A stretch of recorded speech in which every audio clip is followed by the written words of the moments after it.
não ser? Eis a questão. A célebre frase de uma das cenas do texto Hamlet, peça teatral escrita pelo famoso autor inglês William Shakespeare, representa bem a dificuldade em estabelecer um diagnóstico preciso do transtorno do déficit de atenção. Déficit de atenção é confundido com toque, dislexia e anóxia no parto. Todas essas condições levam a deficiências atencionais. Então a crise de ausência é um tipo de epilepsia onde a criança ela dá uma paradinha durante 10, 20, 30 segundos e fica como se tivesse distraída. Se você resolve o problema da criança tratando, e isso daí desaparece esse falso déficit de atenção. Você tem a criança que se recusa a fazer as coisas, muitas vezes por conta de dificuldade real. Então acaba caindo, vamos dizer assim, como preguiçosa. A criança, ela pode não se sentir valorizada em casa, então ela fica dispersa, ela acha ótimo aquilo de se paparicada. Alguém está fazendo por mim, então eu sou incompetente, então eu vou continuar na minha incompetência. Diante de tantas variantes, é difícil estabelecer o diagnóstico do transtorno do déficit de atenção. Você tem questionários que você dá para os pais, que você dá para a escola, e que com esse questionário você tem alguns parâmetros que podem te determinar isso. Processamento auditivo, que é um teste que se faz, que também pode detectar alguma coisa do déficit de atenção. Outro teste que é feito com computador, que chama-se TAVS, que é um teste que faz várias tarefas e que com isso você consegue perceber pela resposta mais lenta ou pela resposta menos eficiente que existe um déficit de atenção. Através do exame de eletroencefalografia, a gente vê como a energia no cérebro está distribuída, e também o exame de tomografia funcional, que permite a você identificar objetivamente quais são as áreas e estruturas que estão com comprometimento. Aí você tem como fechar um diagnóstico diferencial. O DDA pode ser hereditário, passado de pai para filho, mas nem sempre é. Você pode ter uma incidência familiar ou não. Pode ter que o pai, o avô, o tio, alguém que tenha tido alguma coisa semelhante. Mas isso daí seria a hereditariedade. Mas a criança já nasce geneticamente predisposta para isso. Então ela vem com essas características, mesmo que não tenha nenhum outro caso na família. O déficit de atenção é geneticamente determinado e envolve áreas e estruturas do cérebro que apresentam desregulações, ou seja, comprometimentos funcionais que levam a pessoa às deficiências atencionais. É como se você tivesse um motor que está mal regulado. Não é um motor que está danificado. Então você teria que fazer uma regulagem nesse motor para que ele possa ter um desempenho de acordo com a sua capacidade. Esse mau funcionamento não tem nenhuma ligação com a inteligência. Porque a inteligência ela existe, ela está lá, ela só não está sendo utilizada de uma maneira adequada. A minha avó falava, ela não é burra, ninguém é burro, mas ela simplesmente não consegue. Então se a gente fortalecer o sistema cerebral dela, né, o sistema nervoso dela, ela vai conseguir. Existem diversos tipos de tratamento para transtorno de déficit de atenção. O mais tradicional é o medicamentoso.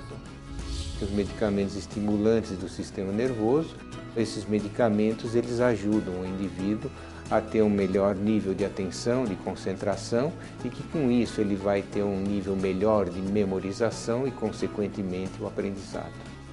Os medicamentos mais conhecidos e usados existem há várias décadas. São medicamentos que foram sintetizados em 1950, em 1960. Não são medicamentos que apareceram há uma semana e que está todo mundo preocupado com tudo isso. São medicamentos que já são usados há muito tempo. A alimentação também contribui para o controle do DDA. Eu consigo, inclusive, eliminar o uso de medicamentos contínuos e controlar os sintomas. É importante saber que a nutrição, muitas vezes, ela não vai tratar, mas ela vai controlar para o resto da vida. Então, eu escondo esses sintomas. Se eu voltar para a dieta, para o desequilíbrio nutricional, para o desequilíbrio alimentar, esses sintomas voltam. Na parte de nutrição, eu tenho a minha mãe, engenheira agrônoma, estudou em Viena, fez doutoramento em nutrição animal e vegetal. E ela falou, bom, quando o cérebro não funciona corretamente, os nutrientes necessários que estão faltando eram, por exemplo, a vitamina B1, vários complexos minerais, sais minerais, e o intestino tinha que estar funcionando bem. O intestino é responsável pelo humor, também por um bom sono, porque a melatonina que induz ao sono é formada também, produzida no intestino. Eu vou pelo intestino, pela individualidade bioquímica do alimento, pelas necessidades nutricionais de determinadas vitaminas e minerais e outros compostos bioativos, outros nutrientes. Eu trabalho a neurotransmissão também, através de vitaminas, minerais e principalmente dos ômegas. Então ela tomou um vermífugo cada 6 meses antes de começarem as aulas e tomava um complexo mineral uma vez por ano e tomava o complexo B na forma da levedura de cerveja. É o equilíbrio alimentar, que faz bem para qualquer ser humano.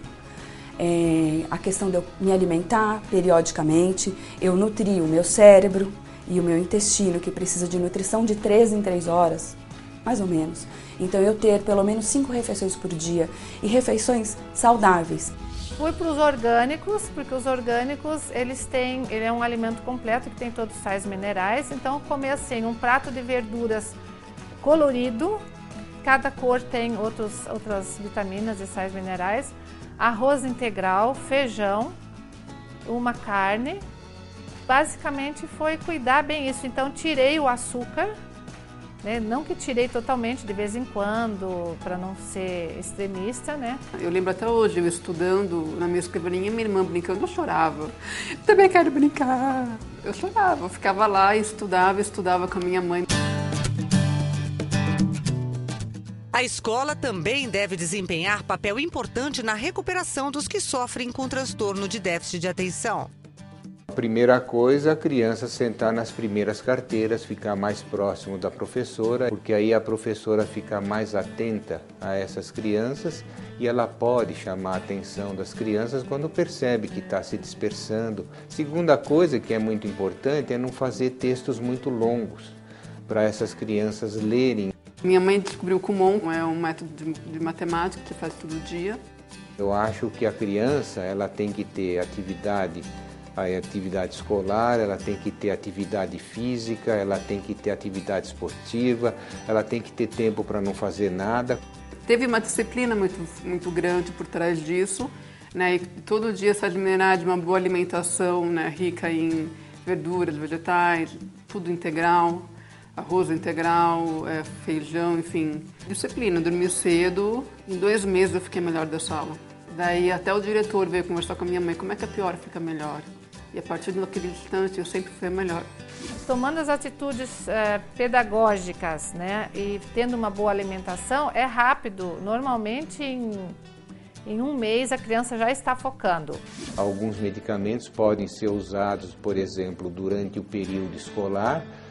Nos finais de semana o pessoal interrompe, nas férias o pessoal não dá também porque não há tanta necessidade. Na nossa concepção, não é um tratamento dos mais adequados e que vá dar o resultado final adequado. O que a gente acha que deve ser usado de uma maneira contínua.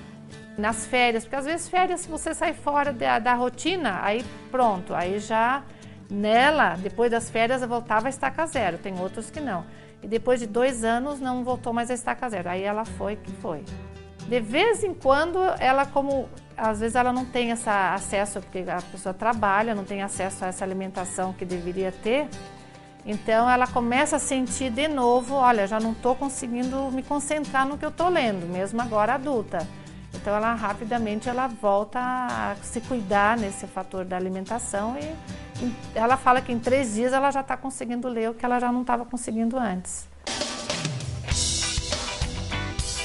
A alta tecnologia também oferece um tratamento sem o uso de medicamentos e que também não é invasivo. É o neurofeedback. A leitura da atividade cerebral é feita com uma toque eletroencefalográfica, ou seja, são eletrodos colocados sobre a superfície do couro cabeludo. Comparo com valores de referência de normalidade de 2 a 82 anos de idade. Qualquer idade você tem valores de referência que foram levantados ao longo de 20 anos nos Estados Unidos. O paciente realiza atividade que gera estímulos cerebrais, como, por exemplo, brincar com jogos eletrônicos, ouvir música, ver um filme. Você pode escolher aí o filme que você quiser, eu tenho vários DVDs. A molecada, por exemplo, adora ver desenho animado.